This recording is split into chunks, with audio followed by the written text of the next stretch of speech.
back to our channel. So today we'll be reading Disney's Mulan.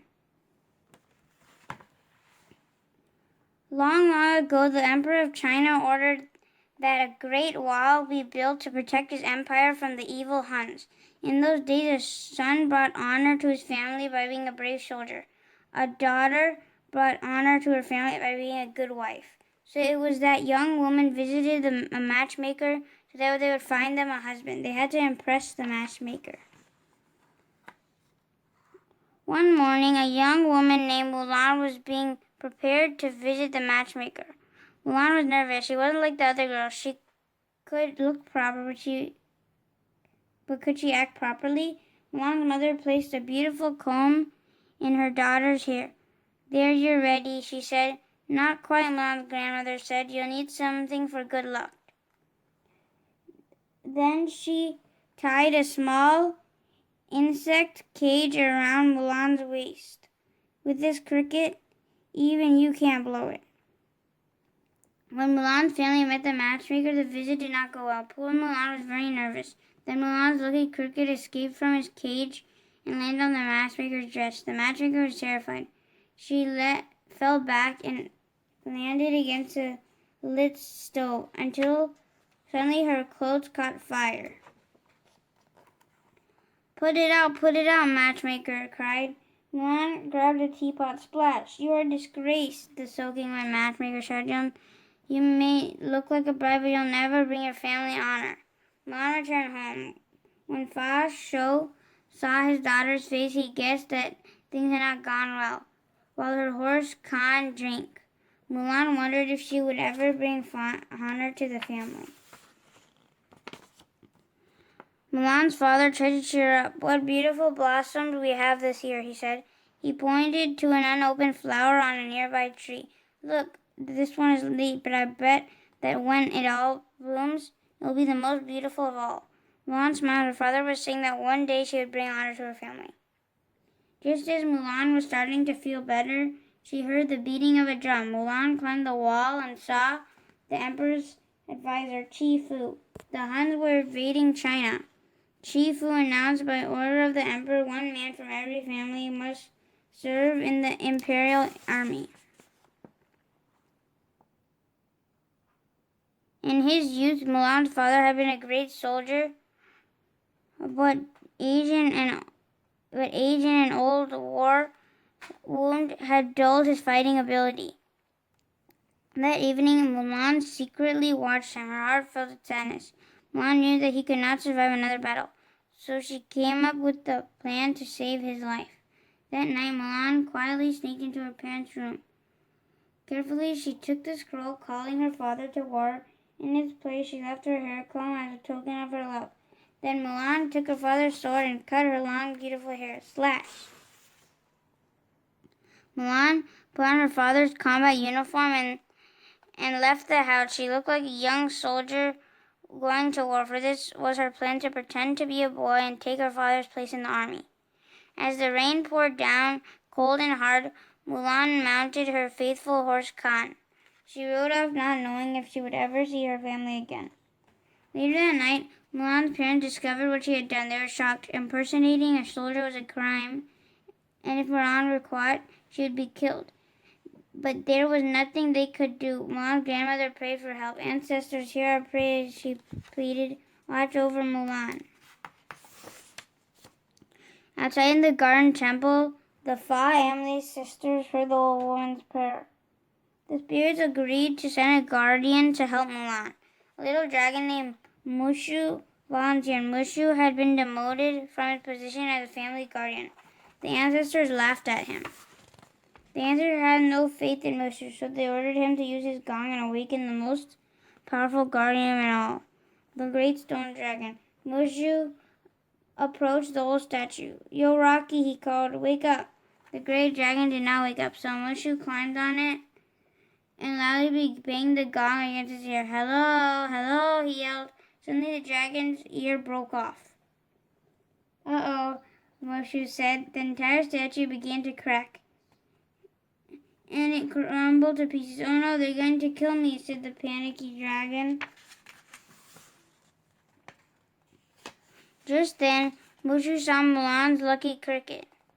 Kirky gave Mushu an idea. If Mushu could turn Mulan to a war hero, then the ancestors would forgive him and make him a guardian again.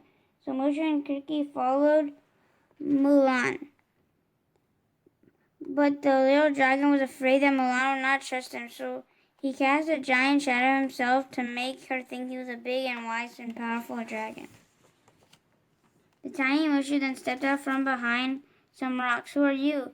Mulan asked with surprise. Who am I? I'm the powerful and pleasurable, the indestructible Mushu, he replied. Pretty hot, huh? Mulan wasn't sure, but she didn't let him join her. She would need all the help she could. Later that day, Mulan reached the Imperial Army camp, where she met 3 recruits, Yao Ling and Qin Po. Mulan tried to act like a man and slapped Yao on the back, but instead of starting a friendship, poor Mulan started a fight. They stopped fighting when Captain Shang spoke. Soldiers, tomorrow the real work begins. The next day, combat training began. Shang fixed an arrow to a tall pole and ordered Yao to get it. But first he tied 2 heavy bronze discs to Yao's wrist. One disc represents strength, Shang said. The other represents discipline. You need both to reach the arrow. Yao could not climb the pole. No one could. In the day ahead, the recruits trained hard to be good soldiers. Training was difficult for Mulan. Then, just when it seemed Mulan would never be a soldier, she realized how to climb the pole. Mulan tied the disc together and used their weight to pull herself up the pole. The soldiers cheered. Even Shang smiled. All the training paid off. The recruits were now ready to fight. Days later, they were marching through a mountain pass. Suddenly, arrows began falling from the sky. They were being attacked by the Huns and their evil leader, Shan Yu.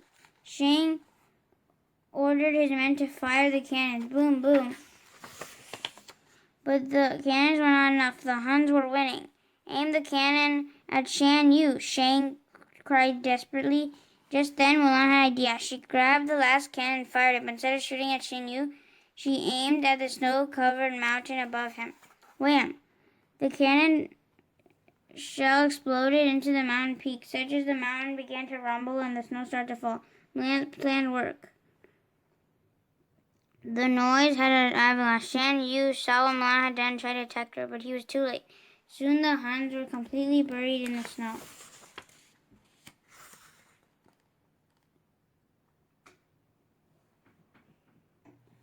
Mulan was a hero. Although she had disobeyed Shang's orders, she had saved the army and defeated the Huns. You're the craziest man I've ever met, Shang said to Mulan, and for that I owe you my life. From now on, you have my trust. Mulan felt weak. She had been wounded by Shan Yu. Suddenly, the girl fainted. Mulan was taken to the medic's tent, where the doctor discovered the truth. The brave soldier was a woman.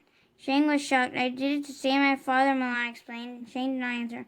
While Mulan was a hero, she had committed a terrible crime and must be punished. Shang held Mulan's sword and prepared to strike, but he could not, for Mulan had saved him.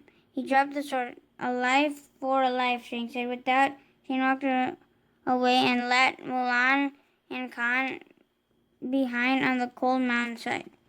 Mulan was very sad. She felt like a failure.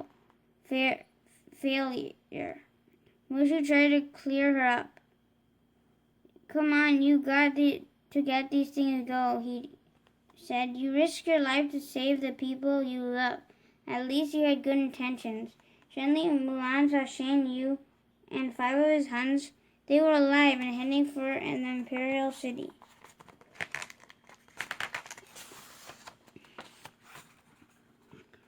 We have to do something, Mulan cried. With that, she jumped up, grabbed her sword, and ran toward Khan. Mushu hesitated. Are we in this together or not? Mulan asked the little dragon. Yeah, Mushu agreed. Let's go kick some honey buns. With Cricky in tow, they rode off to the imperial city. Mulan arrived in the imperial city to find Shang and his men in a parade, celebrating the defeat of the Huns. Shang, Mulan cried, the Huns are alive, they're in the city. Why should I believe you? Shang replied coldly. Shang ignored Mulan. He rode off to the imperial palace to meet the emperor. At the palace, Shang met the emperor. Suddenly, one of the paper parade dragons ripped it open. It was the Huns. They had hidden in the dragon so that they could attack the emperor. The villains knocked Shang down, captured the emperor, and locked him inside the palace. Mulan rejoined her friends to save the emperor. They had to get inside, but how? Mulan had an idea. She, Yao Ling, and Shang Po dressed like women to trick the Huns. With Shang, they climbed the palace pillars. Mulan, Yao Ling, and Shang Po approached Shan Yu's men and quickly overpowered them. Meanwhile, Shan Yu was holding the emperor captive. Bow to me, he ordered, but the emperor bowed to no one. Just in time, Shang burst in and knocked down Shan Yu as they fought. Shang Po grabbed the emperor and carried him to safety. Shan Yu knocked Shang out and chased Mulan onto the roof. He did not know that Mulan had planned a trap. Ready, Mushu? Mulan cried. I'm ready, baby. Mushu answered.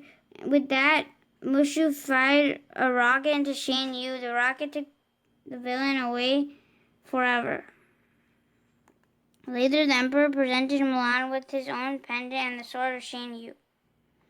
When they see this pendant, your family will know that you saved the life of an emperor, he said. And when you see this sword, the world will know that you saved China. When the emperor did the unthinkable, he bowed in respect to Mulan. Mulan returned home. Her mother and grandmother were wept with joy, and her father was filled with pride. Soon Mulan had an unexpected visitor. It was Shang. Mulan asked him to stay for dinner, and Shang happily accepted. Mulan's father watched the two with quietly contentment. They sensed a special relationship was blooming. As for Mushu, when the ancestors learned of his deeds, they no longer laughed at the little dragon. They celebrated. Mushu would officially become a family guardian again. Mushu was thrilled. Stand out for the egg rolls, he cried. Thank you for watching. Hope you guys enjoyed Disney's Mulan, and stay tuned for another book read coming soon. Take care. See ya. Bye.